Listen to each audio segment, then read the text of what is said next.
Hello viewers, welcome back to my channel Seema blogs. বন্ধুরা, আজকে আমি নতুন কোনো রেসিপি নিয়ে আসছি প্রতিবারের মতো।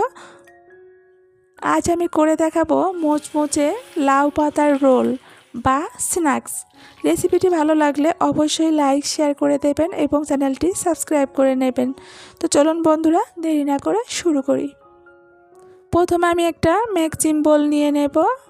মেজারমেন্ট কাপের 1 কাপ, চাউলের গুঁড়া হাফ কাপ, ময়দা, পরিমাণ মতো লবণ, কালো জিরা, শুকনো মরিচের গুঁড়া, চাট মশলা, হলুদ, পেঁয়াজ এবং রসুনের পেস্ট। তো আমি এখানে হলুদ দিয়েছি, আপনারা চাইলে কিন্তু হলুদটা নাও দিতে পারেন। তো আমি ভালো কালারের জন্য দিয়েছি আর কি।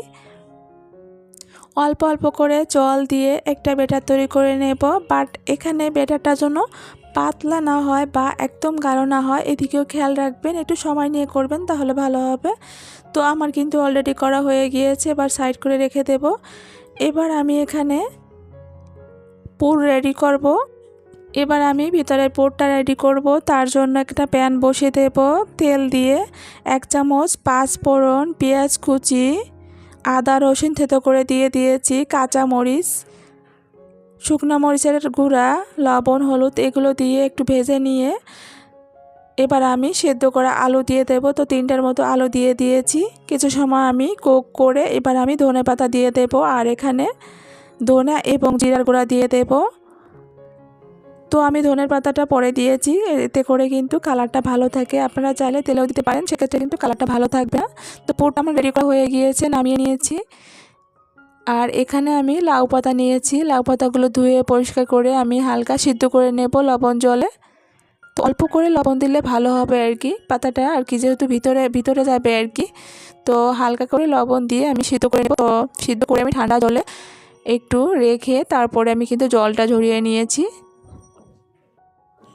এবার আমি একটা পাতা নিয়েছি, আর সেই আলু দিয়ে যে পুরটা করেছিলাম ভিতরে পুর দেওয়ার জন্য, ওটা আমি একটু লম্বা করে মাঝে দিয়ে দেব, দুপাশ থেকে এরকম ভাঁজ দিয়ে। এবার আমি ঘুরিয়ে ঘুরিয়ে এরকম রোল করে নেব। একদম সহজ বন্ধুরা, তো আপনারা অবশ্যই দেখে নেবেন আমি কিভাবে করছি। আমি যেহেতু লাউ পাতাটা সিদ্ধ করে নিয়েছি হালকা, তো এখানে সিদ্ধ করার জন্য কিন্তু একদম ঘুরিয়ে আমি যেভাবে রাখবো সেভাবে কিন্তু থাকবে। দেখুন কত সুন্দর সেট হয়ে গিয়েছে। তো অবশ্যই চেষ্টা করবেন হালকা একটু সিদ্ধ করে নেওয়ার জন্য, তাহলে কিন্তু ভালো হবে। আর এই লাউ পাতার জন্য কিন্তু দারুণ লাগবে বন্ধুরা, একদম স্পেশাল একটি রোল রেসিপি, আপনারা অবশ্যই ট্রাই করবেন। তো আবার আমি একটা পাতা নিয়ে সেই ভিতরে আমি পুরটা দিয়ে দেব, একটু লম্বা করে চ্যাপটা করে ভিতরে দিয়ে দুপাশ থেকে ভাঁজ দিয়ে পরে আমি কিন্তু রোল করে নেব এরকম ঘুরিয়ে ঘুরিয়ে। দেখুন বন্ধুরা, আবার হয়ে গিয়েছে আরেকটা, একদম সহজ। তো আমি পাতাটা কিন্তু উল্টিয়ে নিয়েছি, এদিকেও খেয়াল করবেন। তো আমি আপনাদের কয়েকটা দেখিয়ে দিয়েছি। এটা কিন্তু আপনারা যে কোনো কেউ দেখলেই কিন্তু করে নিতে পারেন, কারণ এখানে বিষয় হচ্ছে যে লাউ পাতাটা হালকা কিন্তু সিদ্ধ করতে হবে, তাহলে কিন্তু আপনি ঘুরিয়ে রাখলে কিন্তু ওইভাবেই থাকবে। তো আমি সবগুলো করে নিয়েছি, আর দেখতে কতটা সুন্দর লাগছে দেখুন বন্ধুরা। তো আমার সবগুলো করা হয়ে গিয়েছে, আর আমি কিন্তু ধরছি কিন্তু কোনো একটাও কিন্তু খুলে যাচ্ছে না, আর দারুণ লাগছে বন্ধুরা দেখতে। তো এবার আমি একটা প্যান বসিয়ে দিয়েছি সাদা তেল দিয়ে। তেলটা গরম হয়ে গেলে যে ব্যাটারটা আমি রেডি করেছিলাম, ব্যাটারের ভিতরে একটা রোল দিয়ে এখানে ব্যাটারটা লাগিয়ে আমি এবার দিয়ে দেব। তেলটা গরম হয়ে গেলে তেলের উপর দিয়ে দেব। তো এক এক করে আমি 4টা দেব, 4টার মতো ভেজে নেব। তো আপনাদের যদি কড়াইটা যদি বড় হয় তো সেক্ষেত্রে আপনারা বেশি করে দিতে পারেন। তো আর 4টা করে দিলেই ভালো হবে আর কি, একদম ফুলে উঠবে, একদম মুচমুচে হয়ে যাবে আর কি। তো কিছু সময় পর আমি একটা চামচ দিয়ে উল্টিয়ে দেব। আপনি বুঝতেই পারবেন না যে আপনি লাউ পাতা দিয়ে রোল করেছেন, আর ভিতরে পুরটার জন্য আলুর যে পুরটা করেছি ওই পুরটার জন্য যে এতটা মজা লাগে, ফ্লেভারটাও অসাধারণ আসে বন্ধুরা। লাউ পাতা দিয়ে অবশ্যই এটা করে দেখবেন। আর আপনারা চাইলে কিন্তু ইফতারের টেবিলেও কিন্তু এই মানে এই রেসিপিটা, এই রোলটা করতে পারেন, স্ন্যাক্সটা রাখতে পারেন, আমার মনে হয় একদম জমে যাবে।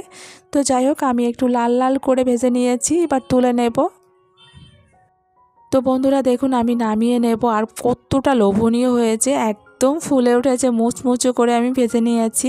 দারুণ বন্ধুরা, এত সুন্দর একটা ফ্লেভার আসছে। যেহেতু লাউ পাতা, তো লাউ পাতা দিয়ে আপনারা চাইলে কিন্তু এটা কুমড়া পাতা দিয়েও করতে পারেন। তো আমার মনে হয় কুমড়া পাতার থেকে লাউ পাতা দিয়েই কিন্তু বেস্ট হয় এটা। আর খেতে মানে এত সুন্দর একটা ফ্লেভার আসে, ফ্লেভারের জন্যই যারা লাউ শাক পছন্দ করে তাদের জন্য বেস্ট হবে। তো দেখুন বন্ধুরা, আমি একইভাবে সবগুলো বাদবাকি যেগুলো আছে সবগুলো ভেজে নিয়েছি। তো নামিয়ে নেব। তো বন্ধুরা দেখুন, আমি সবগুলো নামিয়ে নিয়েছি। আর কেমন লাগছে দেখতে, অবশ্যই আপনারা কমেন্ট করে জানাবেন যে দেখতে কতটা সুন্দর লাগছে। আপনি যদি না বলেন যে এটি লাউ দিয়ে, মানে লাউর পাতা দিয়ে আপনি এই রোলটা করেছেন, তারা বুঝতেই পারবে না। মানে আপনারা চাইলে কিন্তু এটা ডাল ভাতের সাথেও খেতে পারেন, মানে ডাল ভাতের সাথে খেতে কিন্তু দারুণ লাগবে। আর এটা আপনার ইফতারের টেবিল কিন্তু এটা রাখতে পারেন। তো যাই হোক বন্ধুরা, আমার এই রেসিপিটি কেমন লেগেছে অবশ্যই আপনারা কমেন্ট করে জানাবেন। যদি ভালো লাগে অবশ্যই লাইক শেয়ার করবেন, এবং আপনার ফ্রেন্ড সার্কেল যারা আছে তাদের সাথে অবশ্যই শেয়ার করে দেবেন। আর হ্যাঁ বন্ধুরা, আমার ফেসবুক থেকে যারা দেখছেন তারা অবশ্যই ফলো দিয়ে দেবেন এবং লাইক শেয়ার করবেন। বন্ধুরা, আমি একটা আপনাদের ভেঙে দেখিয়ে দেব। আর হ্যাঁ, এরকম সব মজার রেসিপি দেখার জন্য চ্যানেলটি অবশ্যই সাবস্ক্রাইব করে নেবেন। তো সবাই সুস্থ থাকবেন, আজ এখানেই শেষ করছি। দেখা হবে নতুন কোনো ভিডিওতে। টাটা।